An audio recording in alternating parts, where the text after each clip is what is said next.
Firstly, I would like to address a few things.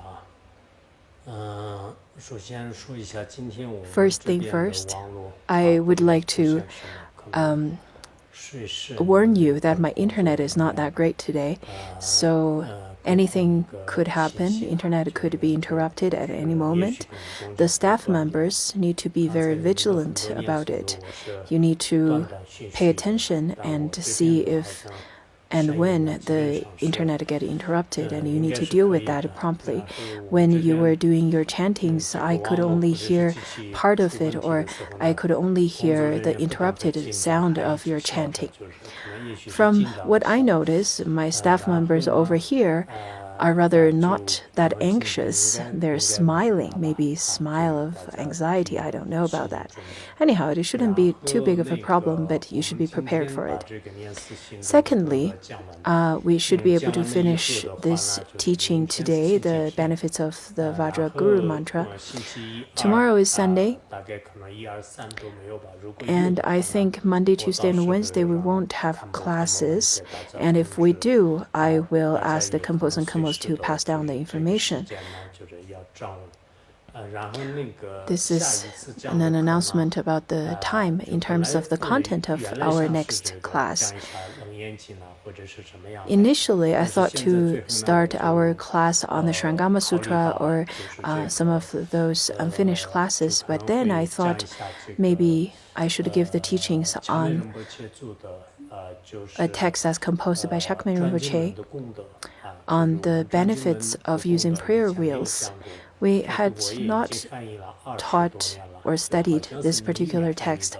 I believe I finished translating it over 20 years ago. I believe it was back in 2001. But after translation, I had never give a teaching on it.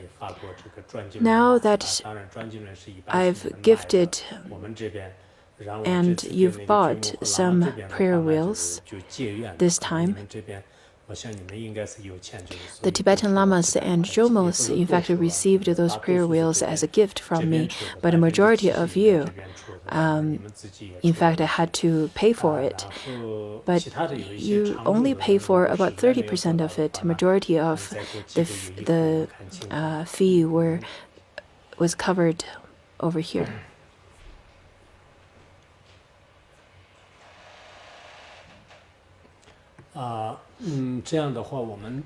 And for those of you who have not received it or got it, maybe after a few months, we'll see. Anyhow, my plan is to give you the teachings on the benefits of prayer wheels, because this is such an important information to gain. Because many of you know how to use it, but you don't really know what are the things that you need to pay attention for. So I think it would be the best for you to know that. Now, we won't have classes for the 2 or 3 days, but after a few days, I will give you further announcements on when and what we're going to study later. Other than that, I don't think I have other further information or further announcements. Another thing that you need to be aware is that our class today is going to be longer. I think it's going to take almost 2 hours. You should be prepared for it. Because I don't want to rush at the very end of the teaching. If I were to do that, then the class won't be a successful class. So for me personally, I would like to take the time and properly give you the teachings. I would like to finish this text, this teaching on this text today. Let's begin our class.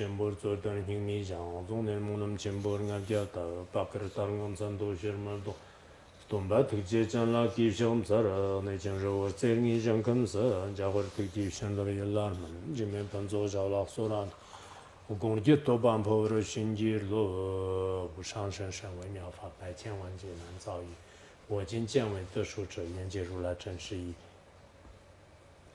为度化一切众生请大家发无上的菩提心啊那么我们现在呢 Let us now begin our class on the benefits of the Vajra Guru Mantra. We'll continue from last time. In fact, the Tibetan title is The Benefits on the Vajra Guru Mantra, as well as the explanation of the syllables. But I think in terms of the Chinese translation, I would prefer to use a shorter title, which is The Benefits of the Vajra Guru Mantra. In terms of the various explanations and the benefits of each syllables, they're all expounded very clearly in this particular text. We will specifically speak of each of the syllables of the 12 syllables of this mantra, and we will learn about the meaning and the representations of the 12 syllables. The teachings that's given here is really clear. When we chant, for example, the Avalokiteshvara mantra or the Vajrasattva mantra, those are of 6 words or 6-syllable mantra, and this Vajra Guru Mantra is of the length of 12 syllables, is twice as long as the Mani Mantra. In the past 2 days, I've received many people's vows in making the aspiration of finish chanting the 100,000 times of the Vajra Guru Mantra.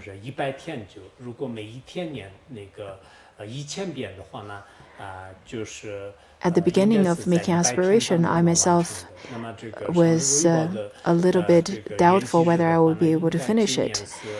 But then, when I calculated the dates, today is 20th of August, and within 100 days we can chant 1,000 times a day for 100 days, then before December 26th, which is the Parinirvana anniversary of Pontsuk Rinpoche, we should be able to finish it, and we have a sufficient amount of time.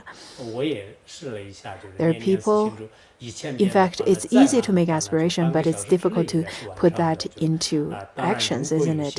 Especially if those of you can hardly persevere all the way to the end through the maintenance of your right mindfulness, then it is going to be difficult. But when I tried it today, when I chanted the mantra for 1,000 times, it doesn't take that long. I mean, at most, it's going to take you about half an hour. There are people who would do it at all times, during work, while even driving, and doing all kinds of things you can chant mantra. But I think the best would be that if you can chant the mantra following the liturgy, that would be the best. For example, at the very beginning, you should practice the Guru Yoga of Padmasambhava and then chant, for example, 1,000 times, and then practice a session of receiving the siddhi, which is a method of receiving the 4 empowerments, and then you can rededicate the merit. Now, the Guru Yoga of Padmasambhava is included in our liturgy chant book. It is at the very beginning of the Tsok offering of Padmasambhava. You can practice that Guru Yoga and then skip the later part of that Tsok offering, and then you can chant 1,000 times of mantra. In such a way, you can practice the whole liturgy. It is considered as a formal meditation. If you can practice it in a formal meditation session, chant the refuge and generation of bodhicitta, and then Guru Yoga, and then mantra. After that, if you have time, you can chant one praise verse, or chant offering, or the dependent origination mantra. After that, you can practice receiving siddhis, which is this kind of system is included in our practice of the Ningti preliminary practice liturgy. It would be the best for you to chant in such a way, and especially we have such an auspicious dependent origination for us to practice this mantra chanting all together. I think it would be wonderful. Please do not think that it is because we have some obstacles that's happening in the Sherdra or in Duduling. That is why you are required to chant the mantra of Padmasambhava. But that is not true. As practitioners, if we were to have obstacles, we can see obstacles at all times. If we can see obstacles as something that is normal to happen in our lifetime, then whatever kinds of obstacles is not going to stop you from practicing. This year is rather very special. We have a very auspicious dependent origination, as I said, because the Tibetan Dromos and Lamas started practicing the Padmasambhava mantra. I know many of you are not too clear about how to practice it and what is the benefit of it and so on and so forth. That is why, by this auspicious dependent origination, I decided to give you the teachings on this particular text that I've translated about over a decade ago. I would encourage you not to only chant 100,000 times of Vajra Sattva mantra this year, rather you should practice this every single year so that you can protect yourself, you can protect your freedom of practice, and then if you can practice in such a way, if you can see it as an annual project or annual homework to finish, that would be really wonderful. It would create favorable conditions for your practice. Let it be staying over here in the Sherdra, or when you're not in the Sherdra. If you can do that every year, that would be really wonderful. In the past, I've requested everyone to practice the wrathful mantra of Padmasambhava or this particular mantra for 100,000 times. I've made that request, and I've encouraged you to do that every year for many years. I hope each and every year, this year included, and you can practice in such a way and you can remember it. It is not easy to study this particular text every single year, but I hope you can remember it. There are practitioners who can remember the teachings, even if the teaching was given only once. So I hope that you can be that kind of practitioner and you can chant the Padmasambhava mantra every single year as I described and as I taught. Especially, it would be even better if you can practice the Vajrasattva mantra along with the entire liturgy in formal meditation. Even if you really can't do it, even if you can't practice in such a complete and a perfect way, at least if you can practice wherever you are and whatever you're doing. In some public spaces over here in the Sherdra, some of the staff members, usually they don't really use a mala. I hope if you have time, you should still use a mala because indeed we're Sherdra. We are a center to study Buddhism. So even if you're a staff member, you can still hold malas. You're not necessarily a government staff member or anything like that. Rather, you're a staff member over here. You're serving the Sangha.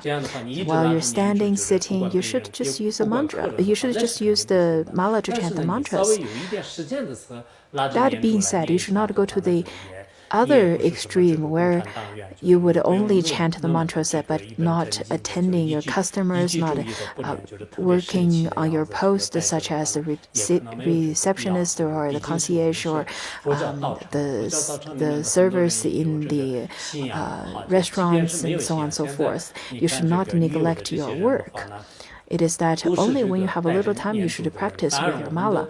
On top of that, you shouldn't be too concerned about having a post over here, and that is why you should not use it. You're not a CPP member, so a CCP member, you don't need to necessarily stand over there and not chanting mantras at all. Now that we are open to tourists, we can see that all kinds of people would come here. And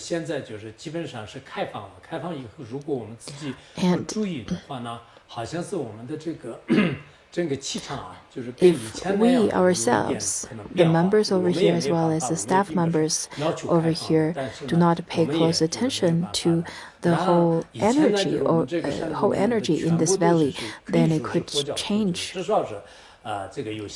We didn't ask to open Larangar to the tourists. However, it is done. And now there are all kinds of people who would come here as tourists. In this way, the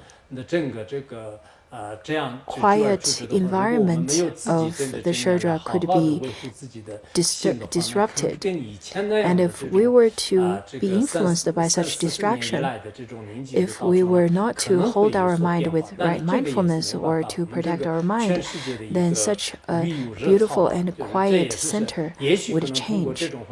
In some ways, we can't really stop the changes because now that the whole world is facing a wave of tourism. On the positive side, we can probably liberate many sentient beings or create some positive changes in the sentient beings and make some good connections for them to the Dharma. But on the other, we should not be influenced by them. We should use our malas at all times, and we should chant at least mantras whenever we have spare time. I see that many of you are holding malas. That's really good. If you can chant for 1,000 times a day, that's really not difficult. It's not too much. Of course, when you're making aspirations, it is similar to make a budget planning. Just like there are people who are buying a car or houses, they're calculating the mortgage and the repayment based on their now salary. But later, their salary could change, their job's situation could change, and then at that time, maybe they don't have the capacity to pay back the mortgage anymore, and then they would suffer and they would be under tremendous amount of stress. Similarly, as practitioners, when we do the budget planning of our practice time and of our time in practicing virtue, we tend to make plans in certain ways that is not necessarily practical. It happens to me when I make the plans for my translation projects. The planning looks good and my wishes are good, but the outcome may not necessarily be exactly as what I planned for, and it is just normal. But I think what we need to do is to cultivate a sense of time management. There are people who tend to speak beautiful words, but in terms of their action, their actions do not match to their words or promises. They're Khenpos and Khenmos or ordinary practitioners. Maybe at the beginning they're all similar, but after many years, day after day, we can see because of their different activities throughout the day or different time management throughout the day, the outcome would be very different. I do not want to be too extensive at the beginning, so I should probably stop here. Now let us continue with the actual text, which is the mantra of Padmasambhava, especially the function and representation or meanings of each syllable. We practice so much of the Padmasambhava mantra, Avalokiteshvara mantra, but we usually would only understand the mantra from the perspective of, I'm practicing the Padmasambhava mantra, therefore I'm going to receive the blessings of Padmasambhava. But we don't really know what each syllable represents. or what they meant. We may be rather quite foreign to the meaning of those. But I think in this text, the teaching is quite concise and right to the point. So I think it's a great teaching. Now,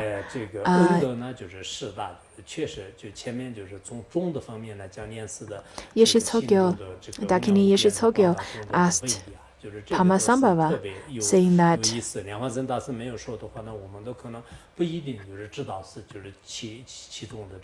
now Lady Tokyo stated to Padmasambhava, saying that, a great master, thank you for telling us about such infinite benefits and powers. You have been immensely kind.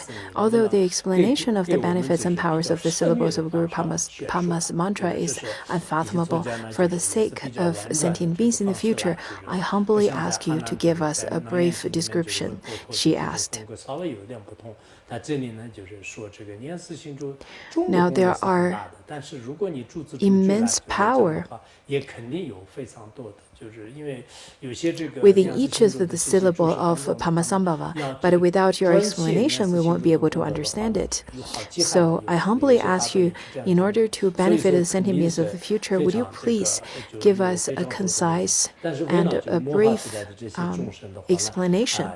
Yeshitsogyo is rather speaking of it or making a supplication of it in a way that is not as direct as Ananda in the Shrangama Sutra. The qualities and benefits of Padmasambhava mantra is really vast. And she said that it would be really wonderful if you can give the Dharma teachings on each of the syllable, the meaning of each of the syllables. That would be really wonderful, but they must be quite vast and really long. For that reason, would you please give us the teaching on it? Because there are great masters who wrote the benefits and qualities of the Padmasambhava mantra for a few volumes. That is why it is important to have a concise teaching. Padmasambhava then said that Om Benza Guru Padmasambhava, Benza Guru Padmasambhava. The Benza is more of Amdo dialect, but you can chant it whichever way that you've studied. But we would usually write it in such a way, Om Benza Guru Padmasambhava. Padmasambhava then said that, O noble daughter, the Vajra mantra is not only my essential mantra, it is the life essence of the deities of the 4 classes of Tantra, the 9 vehicles. The 4 classes of mantra includes the Kriya, Charya, Yoga, and the Anu Yoga.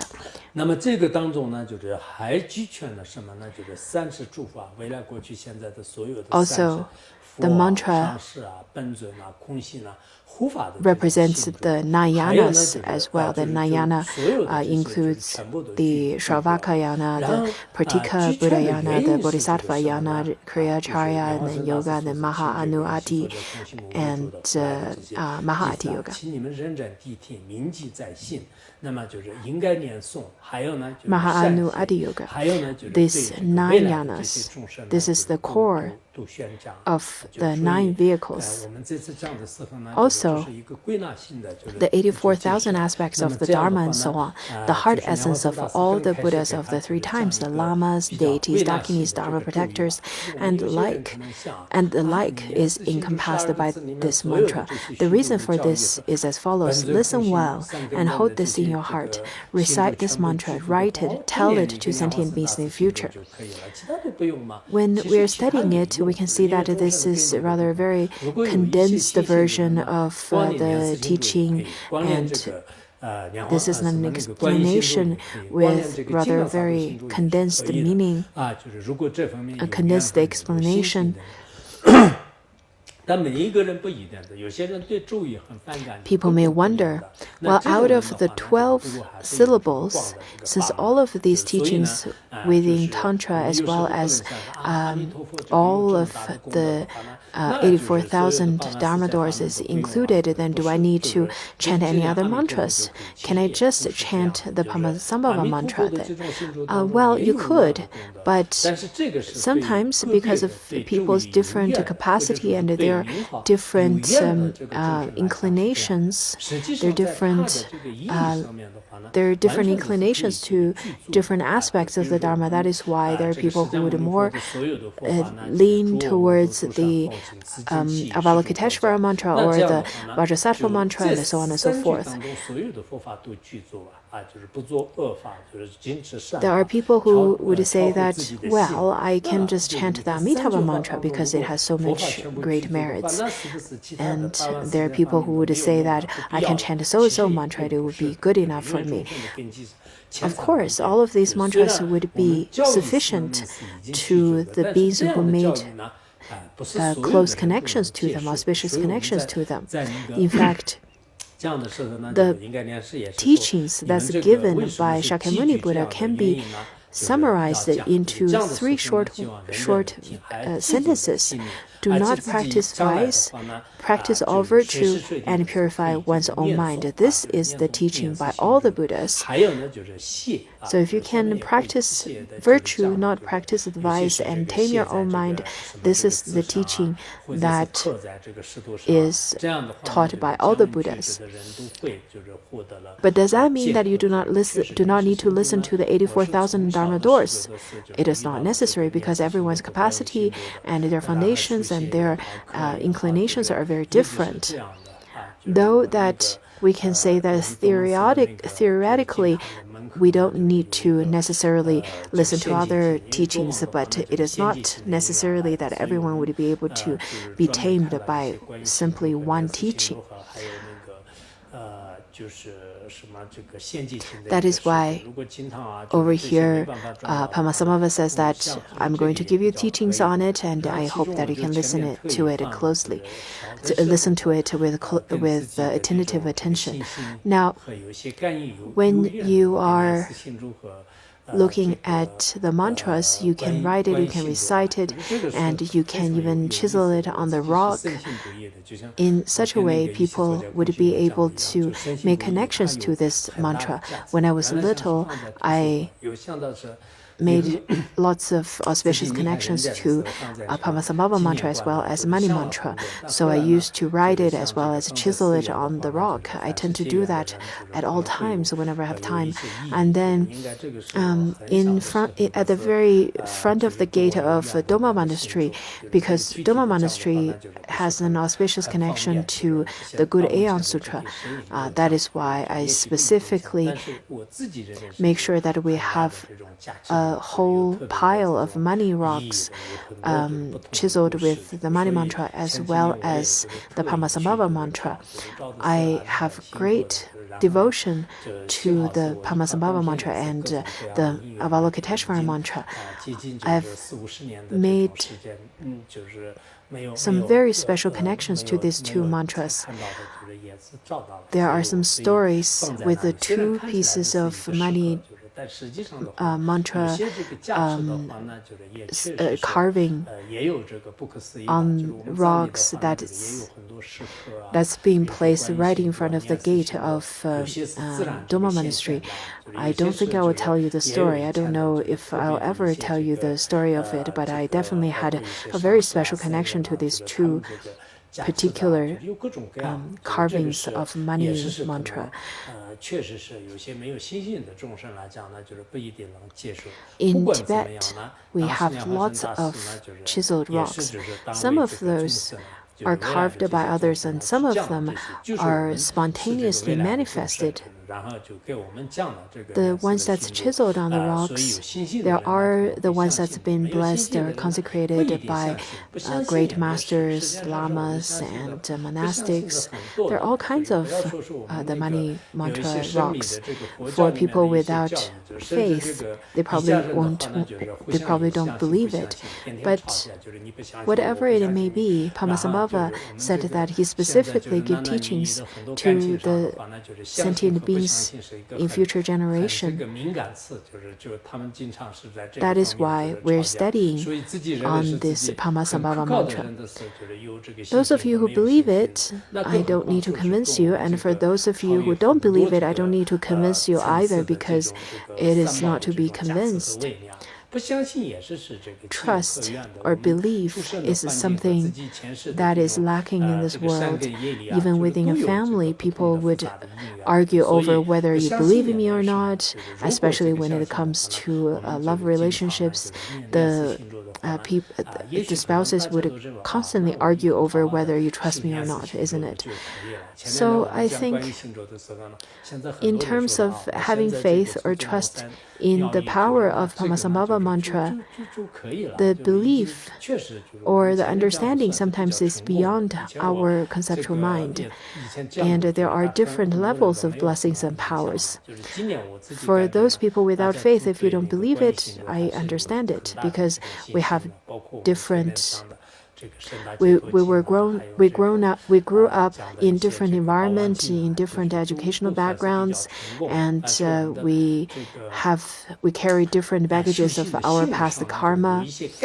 So there are lots of intertwined, complex causes and conditions for each person. That is why I think it's understandable if you don't believe it. But I truly think if you can chant the mantra of Padmasambhava, you would notice the difference. That is why we can just simply practice the Padmasambhava mantra. A few days ago, when I give teachings on the virtuous speech of the beginning, middle, and end, I think it was a very successful teaching because many people felt that their mind stream has changed and their practice has changed and so on.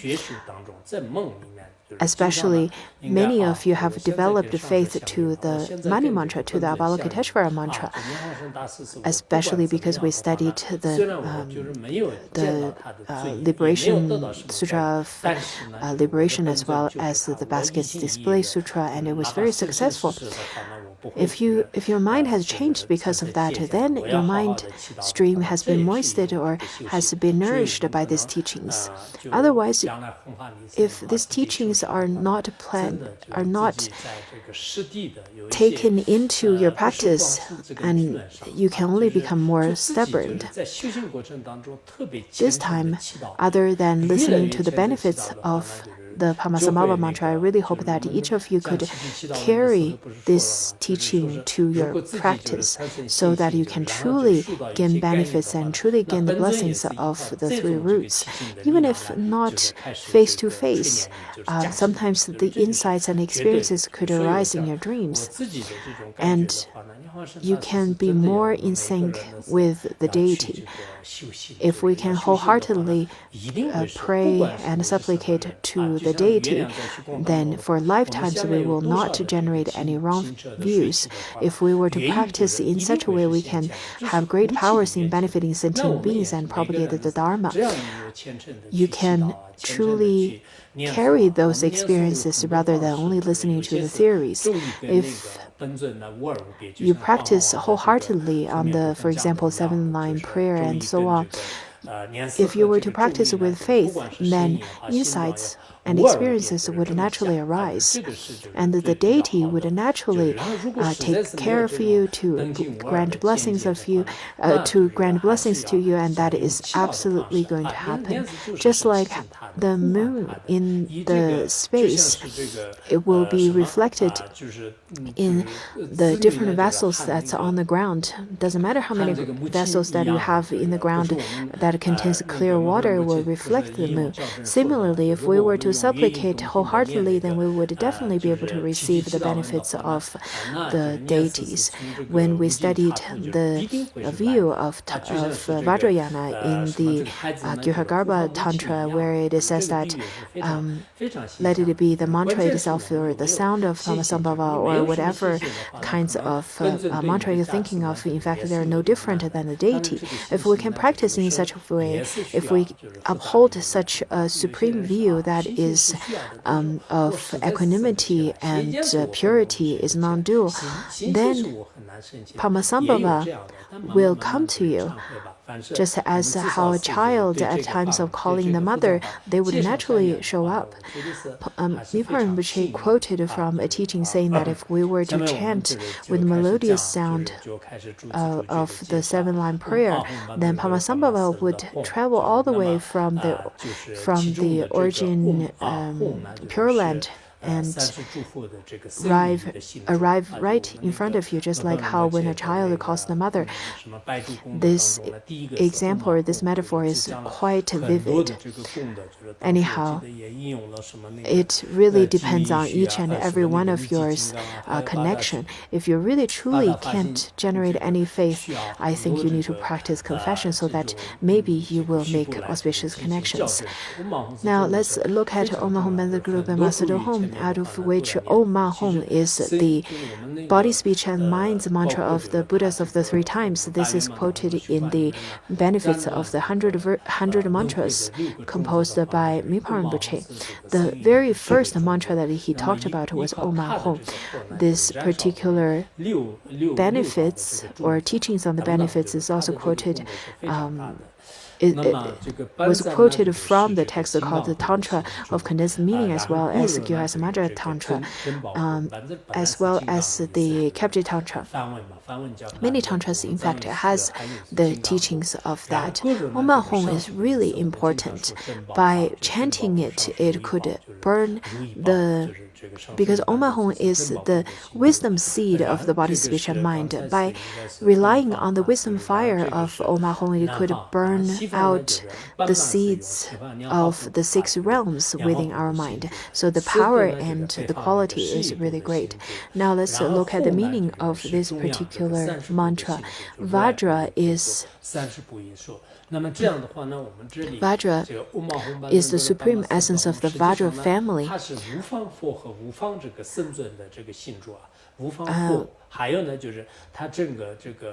And then the next one is Guru. Guru is the supreme essence of Rana family, which is the family of the East. And then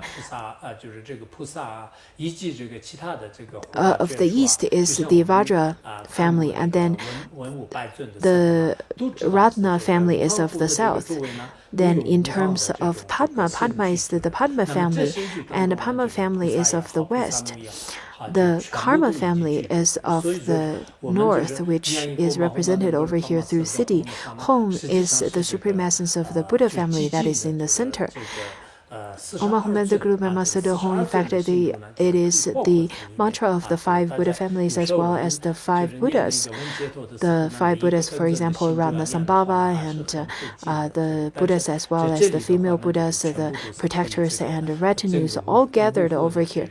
At the time when we chant Om Mahom Benza Guru Master Home, all the 42 peaceful deities are included within this short mantra. Sometimes when we chant the liberation upon hearing, if we were to chant the mantra of each and every one of the deities, it takes a long time as well as a lot of effort.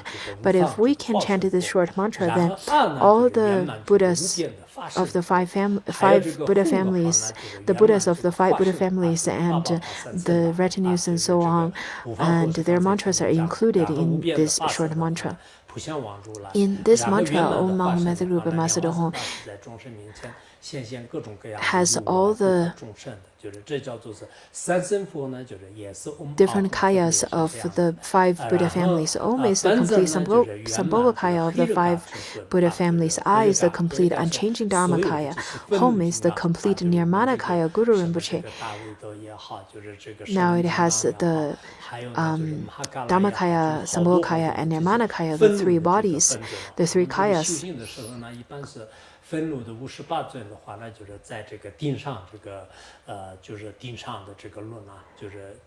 Now, Benza or Vajra is the complete assembly of Haruka deities, all the wrathful deities such as Yamantaka, Kalachakra, Mahakala, all of these wrathful deities. When we practice, there are 58 wrathful deities resides on the crown chakra of our crown, the wheel of blazing bliss, that is, all the harukas, the wrathful deities, are complete, there is the complete assembly of the wrathful deities on the crown chakra of ourselves. And then Guru is the complete assembly of the Lama awareness holder deities, all the Vidyadharas. The Padma is the complete assembly of Dakinis and powerful female deities. Each one has different deities, and for example, Padma could include all the Dakinis and all the deities mandalas, such as Kurukura and Vajravarahi and so on. And then in terms of the city, it is the heart of all the wealth deities and protectors of hidden treasures. So Zambala, for example, and each of the turtles,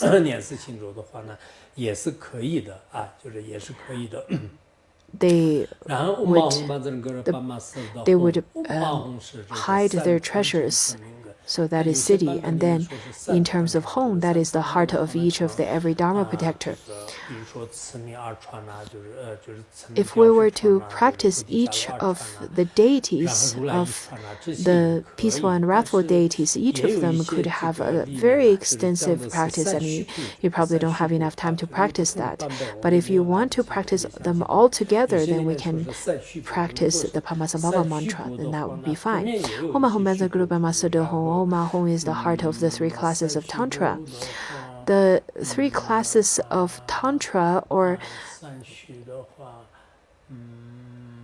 three classes of transmissions. The three transmissions could be symbolic, hearing, and mind transmission. And some versions said that is three classes of tantras, but I didn't really got enough time to look into the other version, so I'm not sure. Let's see, three tantras. Maybe Kriya Chaya and Yoga. But later we will talk about that.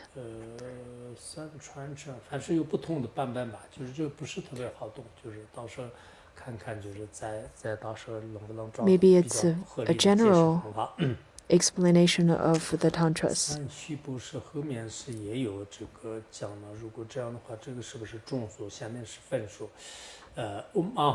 Maybe three root tantras?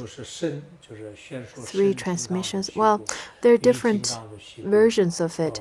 It's a little bit difficult to understand, so maybe we'll take a look at it and see if we can find a better way of explaining it. Because three tantras are explained in the later part of it as well, so we'll see. Om Ahom could be the Tantra of the Vajra body, Vajra speech, and Vajra mind. Maybe that's what the three Tantras mean. Anyhow, we can look into it later. And Banza is the Vinaya and the Sutra. Guru is the heart of Abhidharma and Kriya Yoga. Vinaya, Sutra, and Shastras are the heart of the teachings of the Tripitaka. So Guru is the heart of Abhidharma and Kriya Yoga, and Padma is the heart of Upa and Yoga Tantra. Siddhi is the heart of Maha and Anu Yoga. Home is the heart of the Dzogchen Ati Yoga. All the way from the Sutrayana to Vajrayana teachings, the sutras and shastras to the tantras. For example, in the Tibetan Tripitaka, there are 104 volumes, within which there are many volumes, many texts of tantras and sutras. And this particular mantra includes all of that. Why it has such great merit? It is because all the great noble ones of the past, as well as the Buddhism, bodhisattvas had bestowed blessings in this particular mantra, just as when we study Om Mani Mani Mahamuni Soha, that Om Mani Mani Mahamuni Soha can be a mantra that leads to complete enlightenment, because Avalokiteshvara relied on this mantra and attained enlightenment.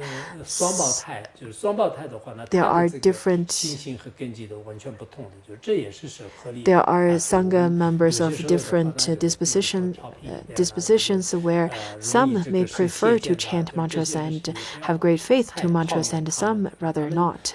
It is very much because of our different karma. Different people have different inclinations and different dispositions. Not even just as a Sangha, in fact, twins could have very different inclinations and dispositions and characteristics. For that reason, we need to tolerate everyone and different people's different dispositions and inclinations. We should not have a sense of aversion towards them just because they have different inclinations. Now let's look at the next explanation. Om Ahom purifies obscurations of the three mental poisons. So maybe this is say three mental poisons includes aversion and attachment as well as ignorance. So maybe Om Ahom is a general statement. Similarly, we can see that the previous one, the three classes of Tantra, includes what is stated afterwards because it is a summary statement. Now, Vajra purifies obscuration of hatred and aversion, Guru purifies obscuration of pride, Pama purifies obscurations of craving and attachment, and Siddhi purifies obscurations of jealousy, Home purifies obscurations of delusion and disturbing emotions.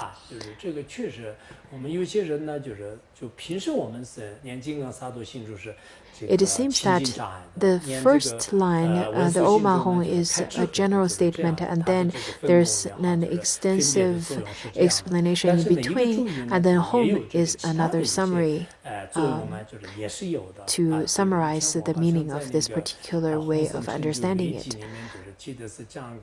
Om Ahom Benza Guru Brahma Hom could very much be a mantra to purify our obscurations. The different mantras could have different effects, different functions. For example, the mantra of Vajrasattva is to purify our obscurations, and the Manjushri mantra is for us to have more wisdom. They have different functions. I remember the story of how a lama went to India but encountered some bandits on the way. After encountering these bandits, he killed them. And after killing people, he had lots of regret. So he confessed in a cave retreat for 30 years. During that time, he chanted about 700 million times of the Vajra Guru Mantra, and then he attained rainbow body. His whole body at the time of death shrank 2/3 of the size, and his mala that he used to chant 700 million times of the Vajra Guru Mantra was then gifted to Tokulongto. Tokulongto spoke of it, and I wrote it down, but in terms of when and who it was, I couldn't really remember too much.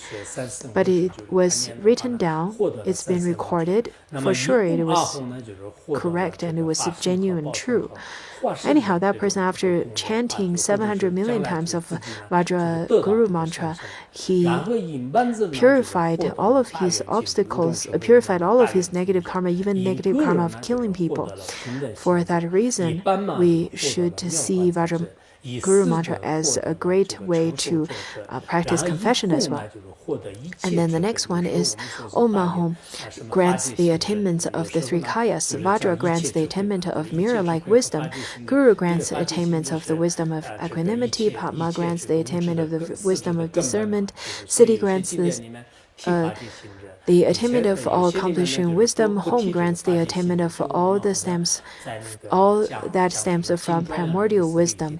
Sometimes we would call it as the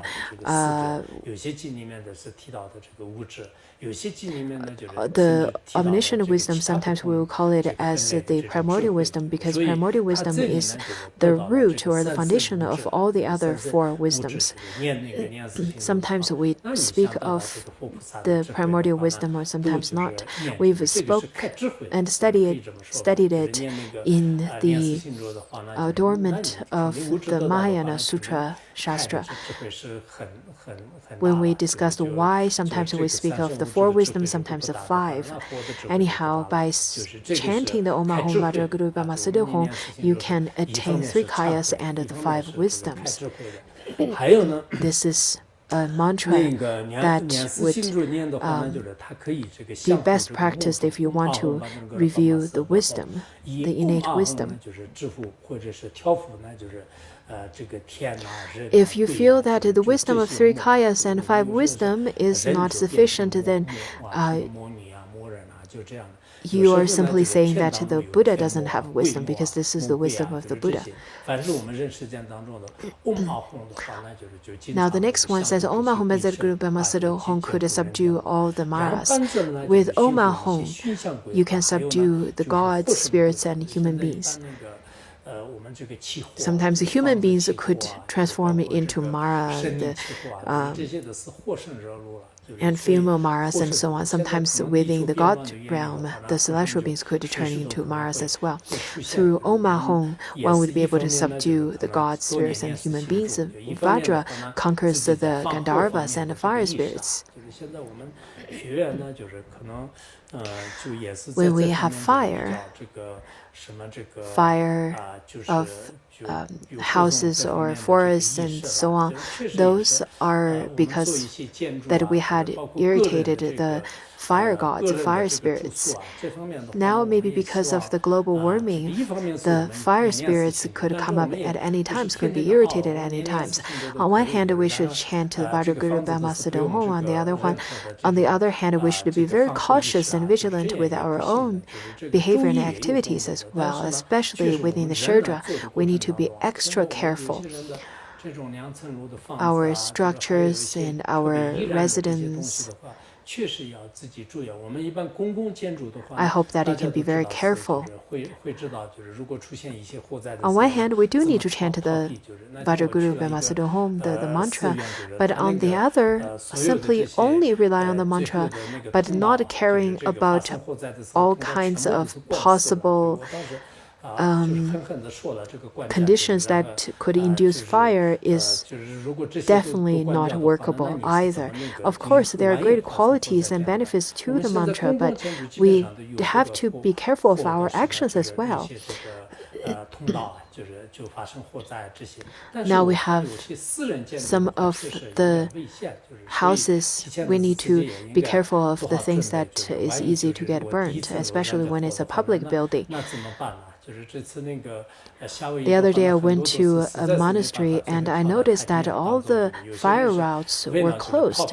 So I scolded the management and I said that if all these fire routes are closed, what if fire were to blaze over here? Then all of the public buildings would be burnt.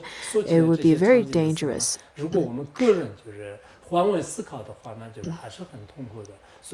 This time, the wildfire in Hawaii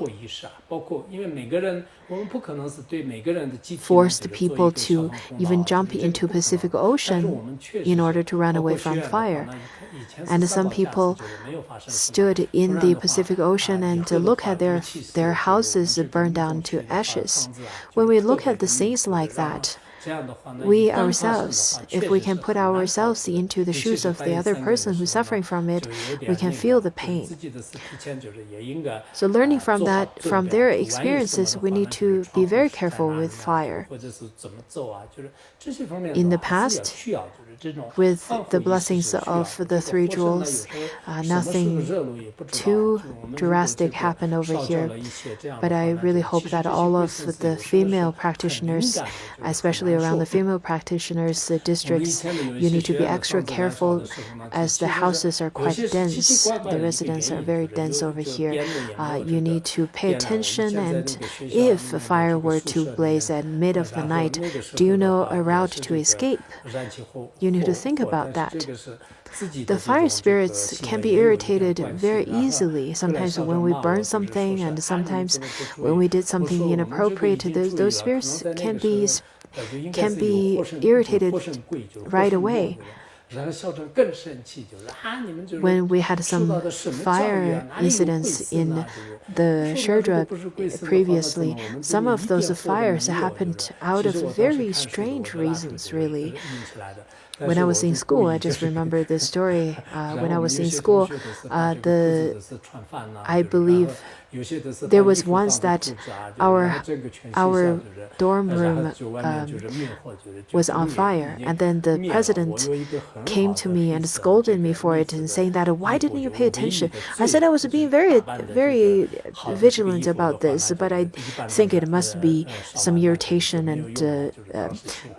and some furious fire spirits that made the fire to happen.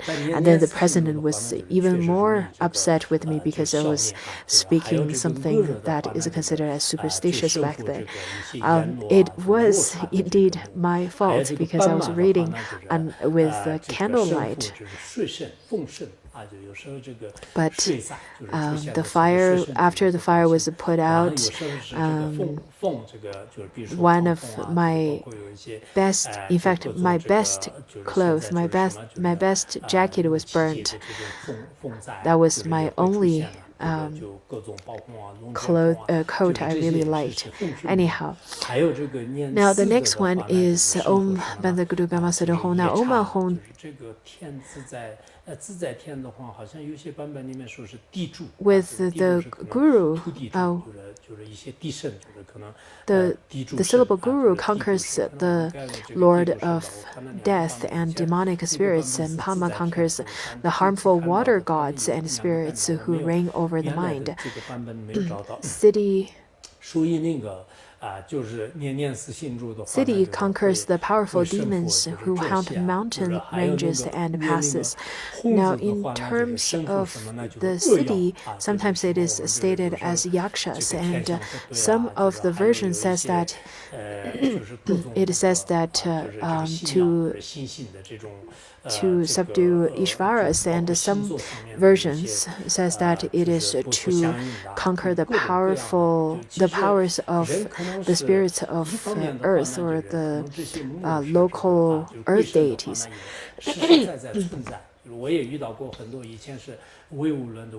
Hong conquers the planetary demons and gods of localities. Now, planetary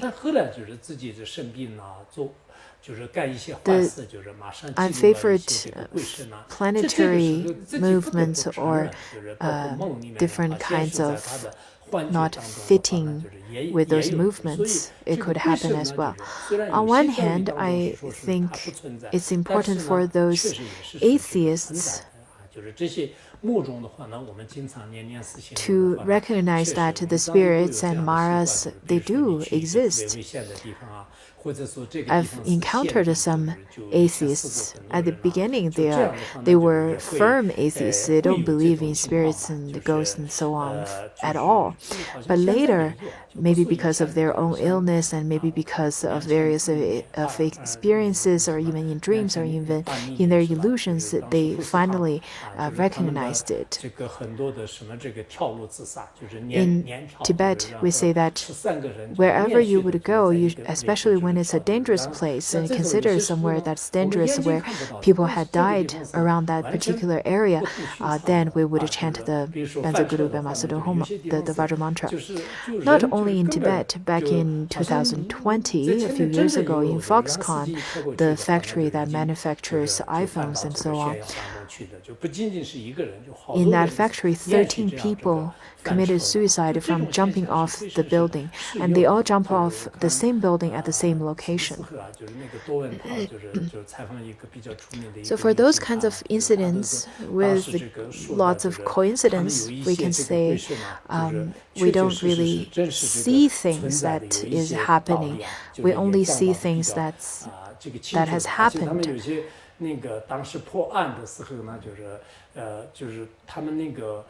For example, there were drivers that would, or the car drivers that would have car accidents at the same place every single time. Or I remember that there was a TV interviewed by a Chinese host called Dou Wentao, and there was this particular case that he interviewed for a female policewoman said that when they were investigating on a particular murdering case and a homicide case, and then they had no clue except until someone had a dream about had a dream of the victim, and the victim was telling them, "Oh, my body is here, and who killed me," and so on and so forth. And then they finally recognized that there are some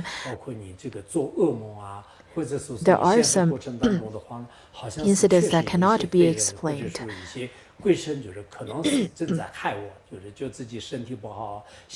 Not only through those homicide cases, there are different stories I've heard from doctors, from the prison guards, many of which truly points out that ghosts and spirits are definitely existent. As practitioners, sometimes we encounter maras in our dreams, or sometimes in terms of our body, we don't feel good, or we don't have a good mood, or we just simply can't practice anymore. Usually it is because of the disturbance of maras. At that time, when you encounter those kinds of obstacles, you should try your very best to chant the mantras of Padmasambhava, and right away that would work just as how the sun breaks out from the dark clouds. This is the qualities and benefits of the Vajra Guru Mantra, because this is a mantra that subdues maras. In the past, when I was little, after I finished school and would go home, usually it would be quite dark. I have to go through a small forest that has a very small road, and I've heard that many people died over there. On one hand, I felt really scared, especially when there are some little sizzling sounds of the mice and so on. I would get really scared, and I would chant the Vajra Guru Mantra. I definitely feel the blessings from it. Maybe it is because of my family, maybe because of my faith. Whatever kinds of obstacles, and whenever I encounter them, I would right away remember to supplicate to Padmasambhava, especially when it comes to purifying or to overcome the obstacles. I would either chant the Guru or I would chant the Tara mantra.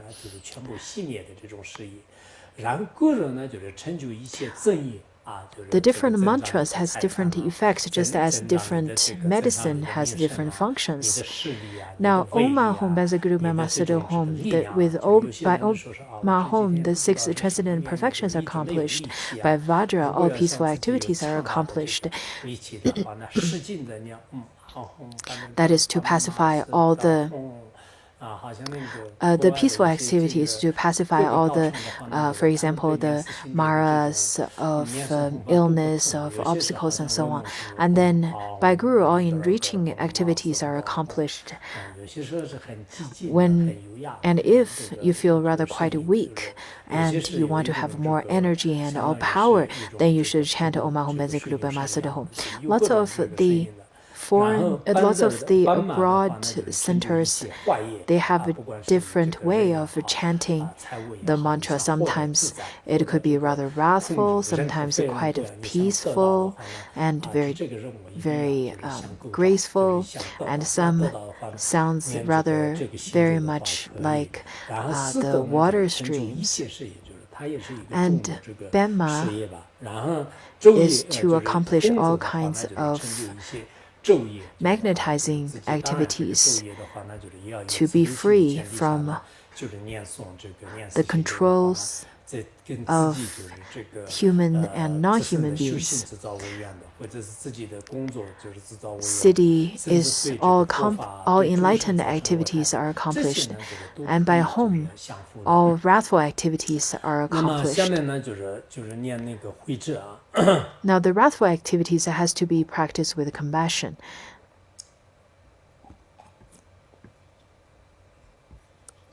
If you can practice in such a way, then the obstacles that's created for you, or the obstacles to the propagation of Dharma, can be wrathfully subjected.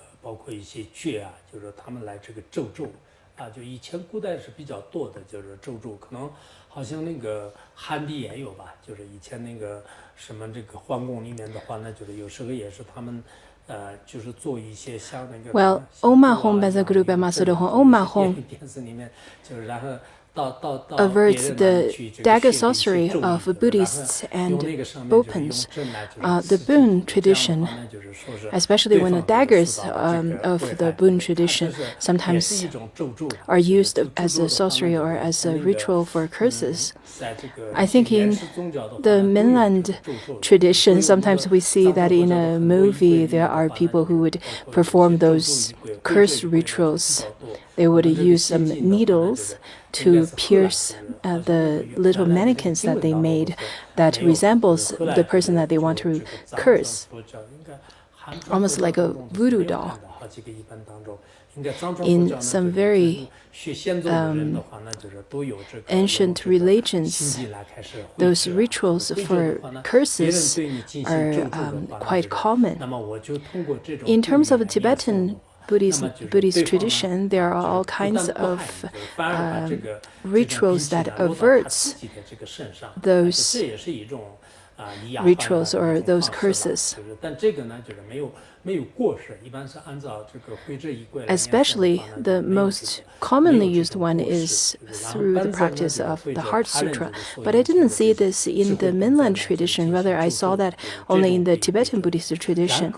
And sometimes they would use that kind of practice or liturgy of Heart Sutra as a ritual or as a liturgy to avert or even bounce back the mantras or the curses.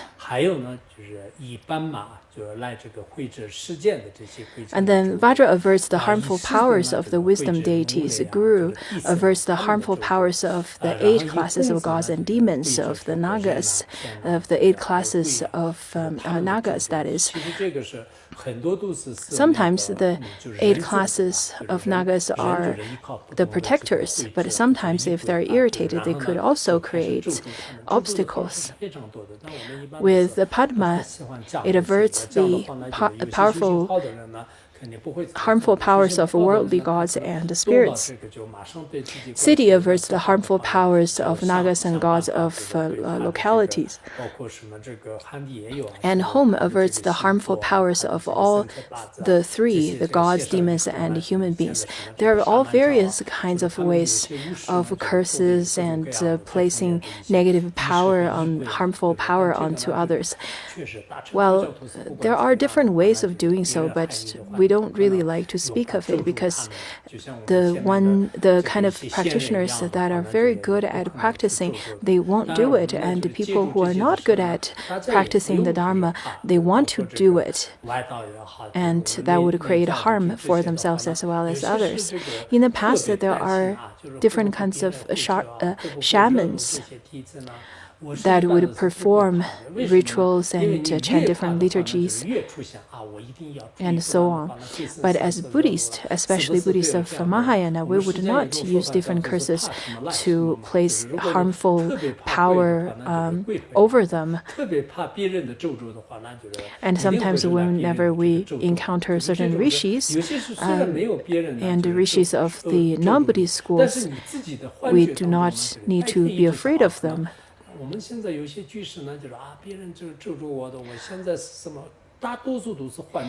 Because the more we are afraid of those kinds of harmful powers, we are more attracted to those harmful powers.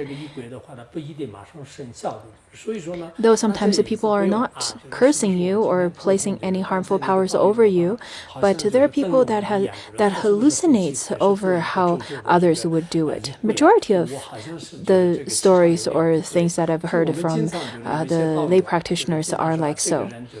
They're just deluded thoughts, really. People nowadays not necessarily have that kind of power, because nowadays people don't have the kinds of powers like the rishis in ancient India. Also, it doesn't work in such a way that immediately you would receive the curses or the negative powers. There are people who would hallucinate that, oh, so-and-so rolled his eyes at me. He must be doing some kind of cursing rituals to me. That is why I'm not feeling well today. In fact, the majority of it is really just hallucination and dualistic thoughts. Sometimes we would feel that so-and-so are not good to you, or they're not being nice to you, and as a Mahayana practitioner, we don't have to care about that. We don't have to be afraid. We can chant the Vajra Guru Mantra. Even if they were to successfully place the harmful powers over us, we should contemplate in such a way that we must have done harm to this person in the past, and we must have created this negative karma, this debt to them. That is why we are now clearing it out, or we're repaying it back. Majority of people nowadays, they don't seem to be the kind of people who study the Mahayana Dharma, and sometimes they're not the kind of people who studied the Gyuhar Sutra, the Mahajala Tantra. People nowadays seems to be very afraid of negative powers or obstacles. They would then go to different kinds of readers to get predictions read, and they would be afraid of demons or harmful powers placed on them, and then they would have hallucinations over it.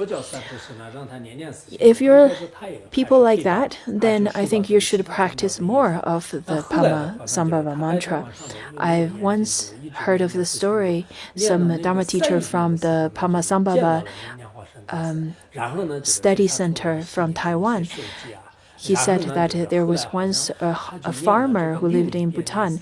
Because of the curses placed by his enemy, he got blind, completely blind. And because he's blind, he can't really work. So he kept on chanting the Vajra Guru Mantra. And Because of that, at the time when he finished chanting 300 million times of that mantra, he saw Padmasambhava and then received a series of predictions from him. And then when he finished 600 million times of that mantra, he received all kinds of blessings and exhibited all kinds of signs of having those blessings. In 2006, this person passed away. And when he passed away, the whole country was amazed by the signs of achievement. And people generate great faith because of that. If our mind could relax as a practitioner, then nothing is a problem. The majority of things that turns into an obstacle is because our mind, our heart grasp onto it. Our mind fears of obstacles. If we're not, then they're not going to create harm to us. If you were to stay in the state of, if you were to abide in a state of harm, of fear, then harm would be bestowed on you. So if you can chant more of those Vajra Guru Mantra, you have nothing to be afraid of. You don't need to worry too much. Just chant Om Ahom Benza Guru Bema Sedong Hom, and then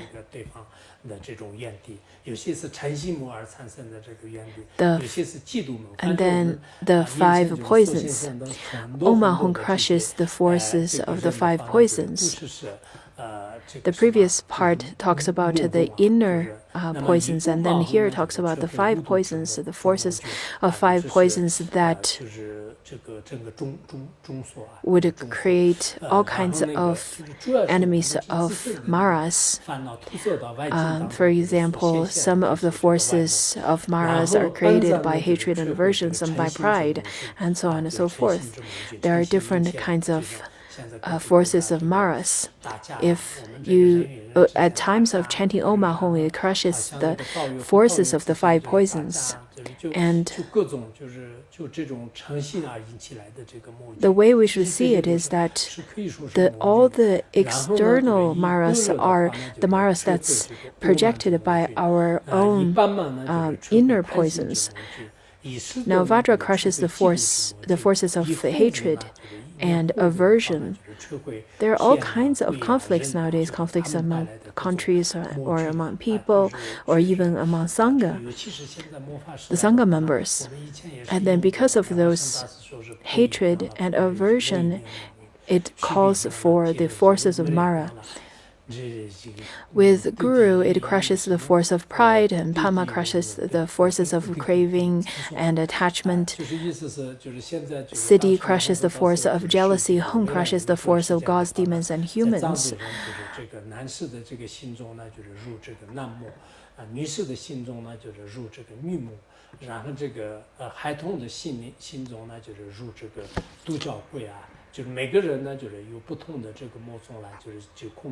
Padmasambhava once said that with his prediction in a future time in the mind of the Tibetans, within the mind of the male there enters the Mara, the male Maras, and in the minds of the females enters the female Maras, and in the minds of the children enters into a spirit, the evil spirit. At different stages, there are different Maras that could control them or have powers over them. Well, that reminds me around the time of in the 50s or 60s. That was a very special period of time. In many different monasteries in Tibet, different kinds of destructive actions such as destroying the Buddha statues and destroying the monasteries. Majority of them were done by ourselves, the Tibetans, and there were even people who had faith before. Their minds were completely under the force of Maras. Even people who had good practice, who had good characters and personalities, and who had beautiful outlooks or beautiful appearances, none of them really work. But people were all under the power or the force of Mara. There is no freedom and no autonomy to themselves. They have no way to control themselves. At that time, if they can all chant the Padmasambhava mantra, then that would be really wonderful. All of these Maras would be subjugated. Pontsog Rinpoche once talked about the pithy instructions given by Mipa Rinpoche.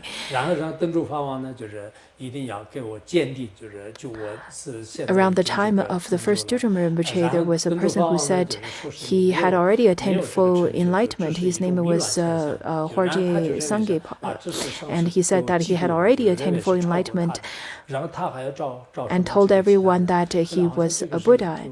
Because he thought he could fly, he jumped off from the roof of the house and got really hurt.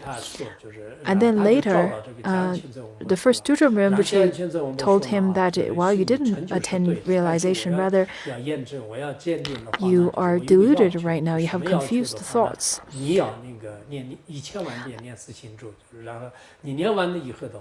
This person, however, thought that, oh, this Lama is jealous of my attainment, thinks that I have already surpassed him. So he went to Jayang Khyentse Wangpo and said that, well, what do you think? I think I attained realization. What do you think? And Jayang Khyentse Wangpo said, well, I think you're right, but I need to test it. In order to test it, you need to finish chanting 100 million times of 10 million times of Padmasambhava mantra. After you finish chanting it, then I can sign your certificate. Right after the time he finished chanting the 10 million times of Padmasambhava mantra, he had a dream that he was falling from space and fell on the ground.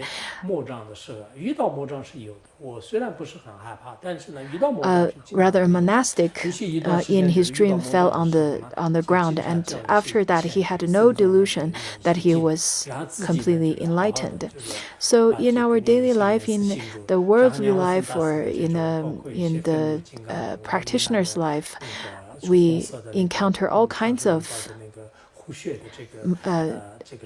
forces, all kinds of demonic forces. And at that time, we should then chant the Vajra Guru Mantra. Sometimes when I encounter obstacles, I'm not afraid of them, but I would definitely chant the Vajra Guru Mantra. And sometimes I would also contribute as an offering to ask the Sangha to chant as well. Some of the wrathful forms of Vajra Guru, such as the red one that Pontsog Rinpoche reviewed from the Taksang cave, I would place it right on top of my pillow, and then after 2 or 3 days, I really feel that the blessings are indeed true. I have no doubt of that. In this dark age, especially when the Maras, the forces of Maras, are going rampant and unstoppable sometimes, I prefer to chant the Vajra Guru Mantra, especially when I feel that, well, it's probably just too compassionate if I chant the mantra of Manjushri or the mantra of Avalokiteshvara. So it's probably better for me to chant something that's more powerful, which is the Vajra Guru Mantra, because his mantra has so much power to subjugating and to overcome those obstacles. In our life, on the path of practice, we may encounter all kinds of obstacles. So at that time, we need to use the image of Padmasambhava and then use the mantra of Padmasambhava, just as when a thief is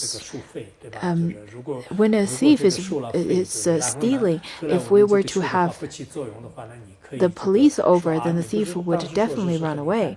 Similarly, there are different kinds of balances of powers within this world. If we have one power too strong, then we need to have the other power to balance it, and that is the wisdom of the Buddhas and Bodhisattvas. On top of that, Padmasambhava is really of no difference to Shakyamuni Buddha, and Padmasambhava has the power to subjugating the forces of Maras. Well, if you don't believe it, it's okay. We didn't ask you to pay for any tuition for this class, but it's the best for you to practice it and see if it works. Now let's see, Om Mahom Benzer Guru Bema Sodahom. Om Mahom is the accomplishments of enlightened body, speech, and mind. By Vajra, the accomplishments of peaceful and wrathful deities are attained. By Guru, the accomplishments of awareness holder lamas are attained. By Padma, the accomplishments of the Dakinis and Dharma protectors are attained. By Siddhi, the supreme and common accomplishments are attained. By whom, whatever accomplishments you wish for is attained. Now we have lots of wishes nowadays, and we want to have our wishes accomplished. So over here, Siddhi is accomplishment. If you want to attain whatever kinds of accomplishments, for example, wealth, food, clothing, fame, whatever is temporary or ultimate siddhis can be obtained, because the Vajra Guru Mantra is like the wish-fulfilling jewel. Whatever you wish for, you will be able to gain it. Om Mahom Benzer Guru Bema Sodahom. Om Mahom transfers one to the primordial pure realm. Vajra transfers one to the eastern Buddha field of manifested joy. Guru transfers one to the southern Buddha field of glory. Padma transfers one to the western Buddha field of bliss. Siddhi transfers one to the northern Buddha field of all accomplished actions, and Hom transfers one to the central Buddha field of immutability. Now, for those of you who chant Amitabha mantra, if you chant the mantra of Vajra Guru, you will also be able to be reborn in Sukhavati. Or if you want to be reborn in the eastern Buddha field of manifest joy, then if you chant this mantra would definitely be able to help you to be reborn wherever you wish to be reborn to. And then Om Benzer Guru Bema Sodahom. Om Mahom. By Om Mahom, the level of the three kayas awareness holder is attained. By Vajra, the level dwelling awareness holder is attained. By Guru, the level of immortal life awareness holder is attained. By Padma, the level of the great seal awareness holder is attained. By Siddhi, the level of spontaneous presence awareness holder is attained. By Hom, the level of fully ripened awareness holder is attained. For those of you who studied Giragaba Tantra, then you would understand what awareness is. Awareness holder is Vidyadhara, the one that is holding awareness. This is taught by different schools, all the way between the first to the 10th bhumis. When we have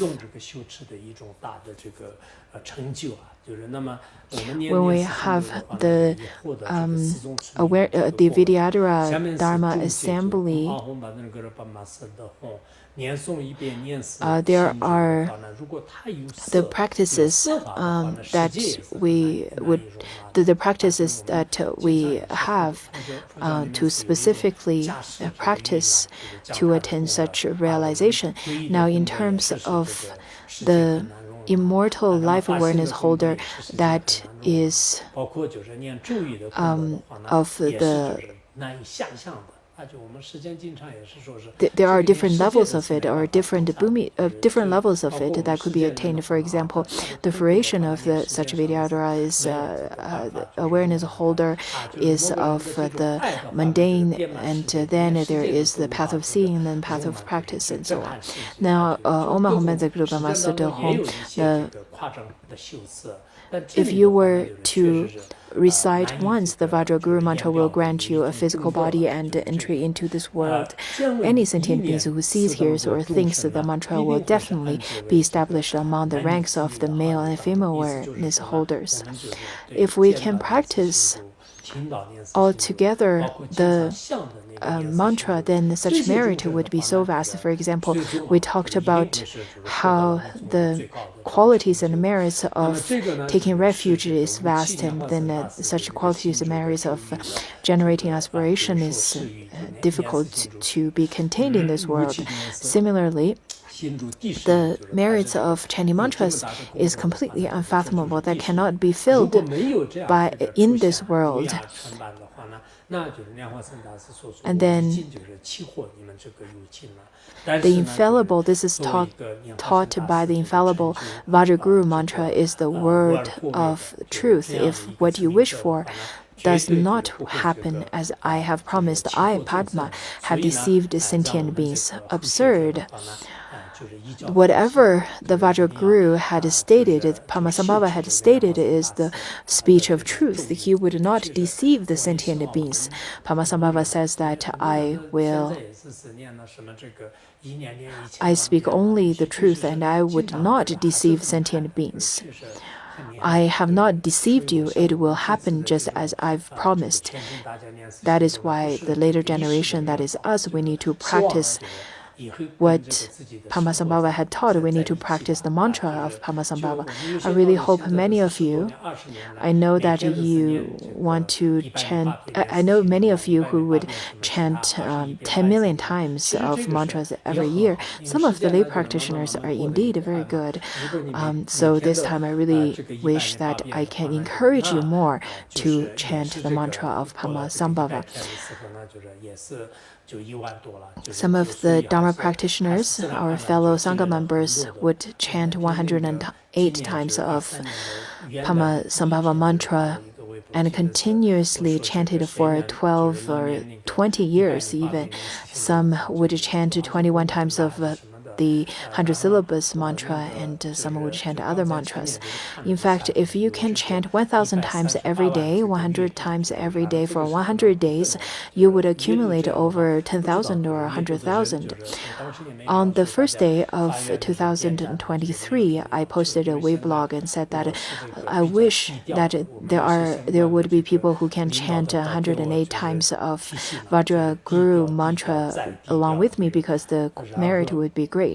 And then I just checked that there were about 1.38 million times of read on that weblog, and that is only a part of it. I'm not sure if the majority of those people would make the aspiration to chant, but I didn't make the requirement for you to do so, because certain personnel asked me to be low-key at this moment. I need to be low-key at this moment, let it be on the internet or different aspect. I think it's probably better for me not to speak too much of it.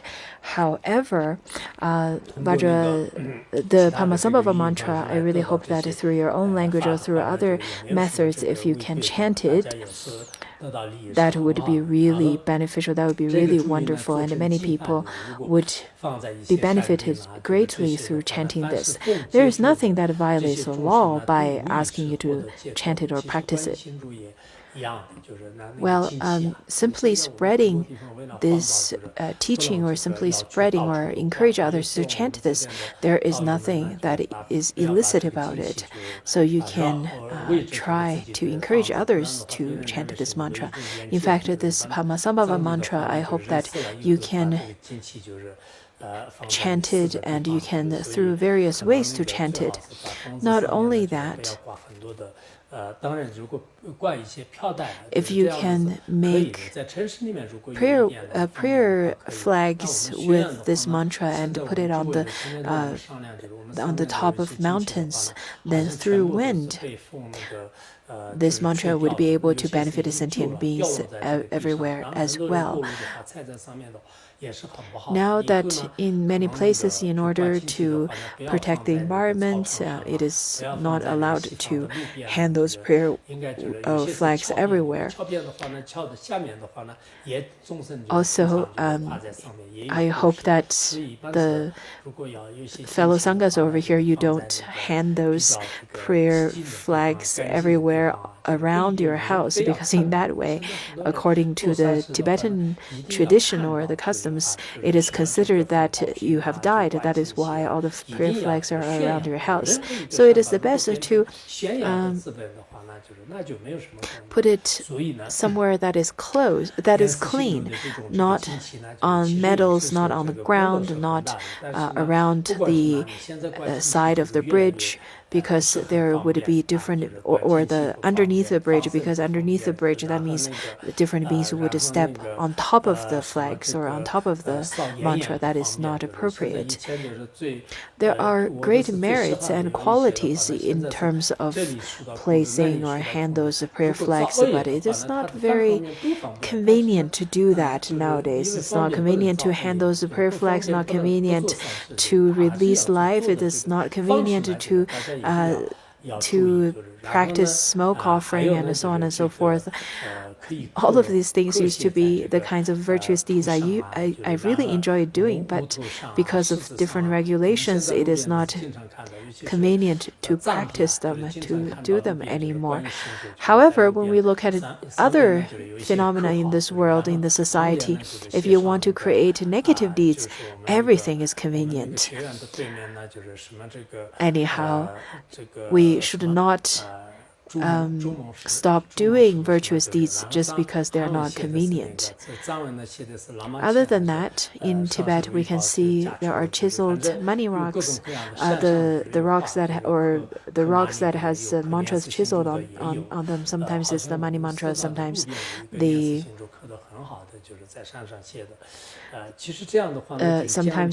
other mantras. Right across the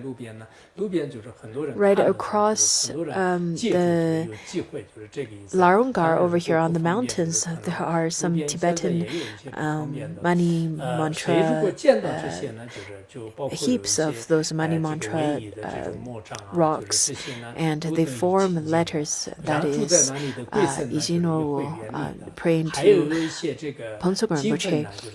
Ponsogor Rinpoche, please grant your blessings. Though the Chinese corresponding Chinese characters are not the same. However, I think it is really important to chisel those mantras and place them around the road or the mountains. In that way, all the seeing, touching, and hearing and thinking of them would generate great merit.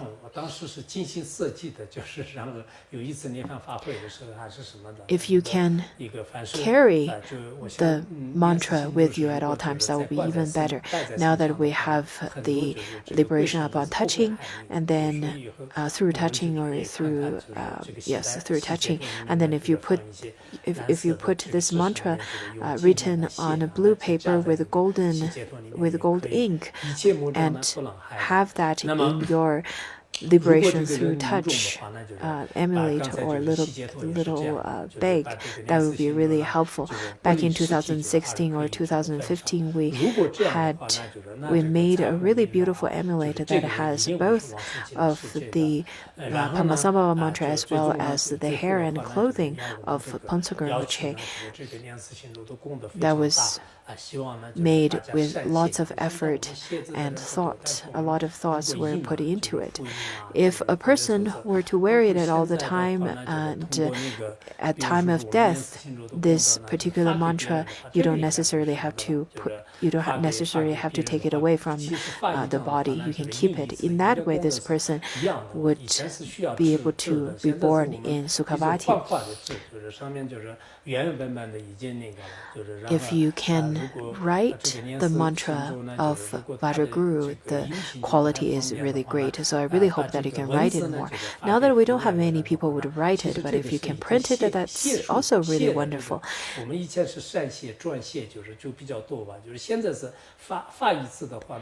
And if you can't print it, now we have this virtual paper, and you can send it to others as well. In the past, we would use calligraphy, but now I think if you can send it to others, then the merit and quality is the same. So chanting, writing of this mantra, the merit is unfathomable. in order to benefit the sentient beings of the future, Padmasambhava said that I will hide it in different places. Not so sure where Karma Rinpa reviewed this particular term.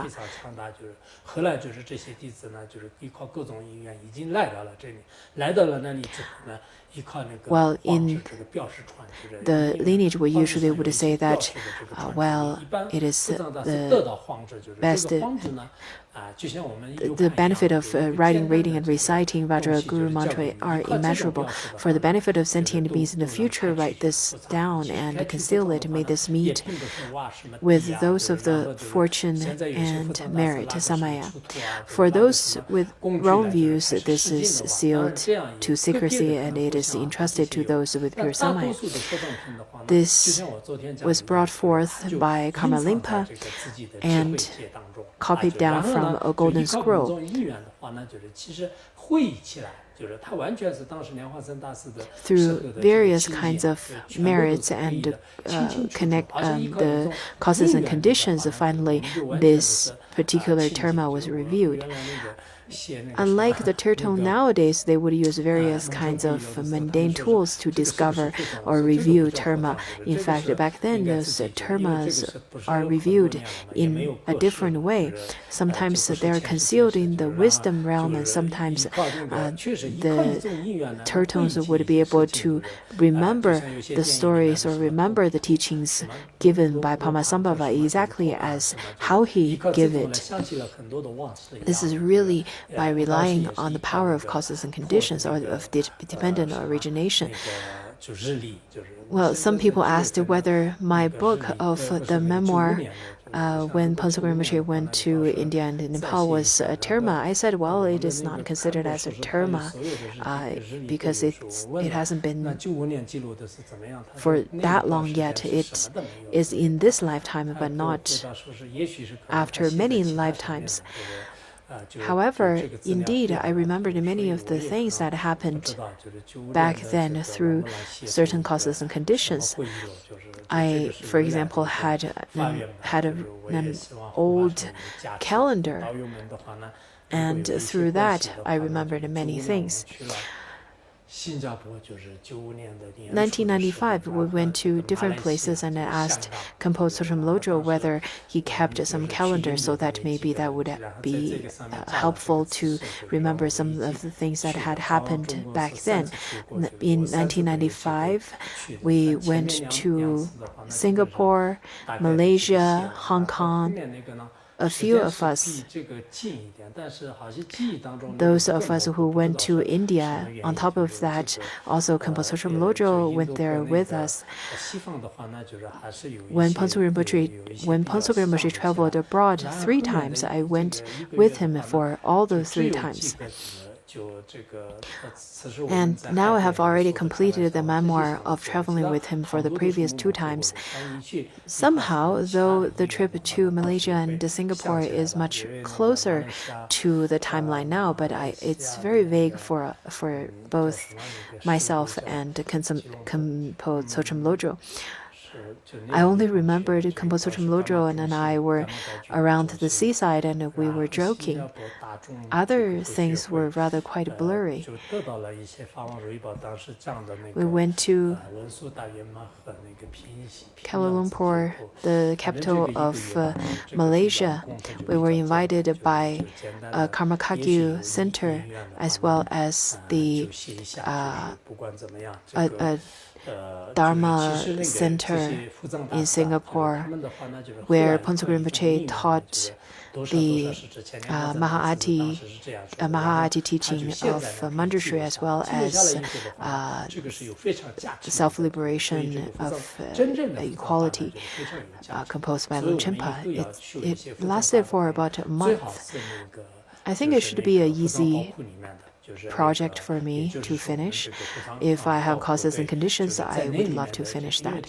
Anyhow, these tertones, through different causes and conditions, Padmasambhava said that they would be able to record it. After recording it, the teaching is infused with great powers and blessings. And these kinds of teachings are the true termas because they are endowed with great blessings and great power.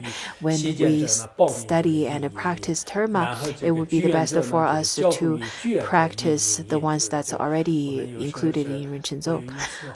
Now that there are many self-claimed tertons, so it is best for us to rely on the ones that is trustworthy. Over here, he said that, well, meet with those of fortune and merit, samaya, jia, jia, jia. And for those with wrong views, this is sealed to secrecy, jia, jia, jia. It is entrusted to those with pure samaya, jia, jia, jia. Well, I somehow remember, because jia, jia, jia means seals. When I went abroad, I remember that we got lots of seals on the passport. Similarly, in order to grant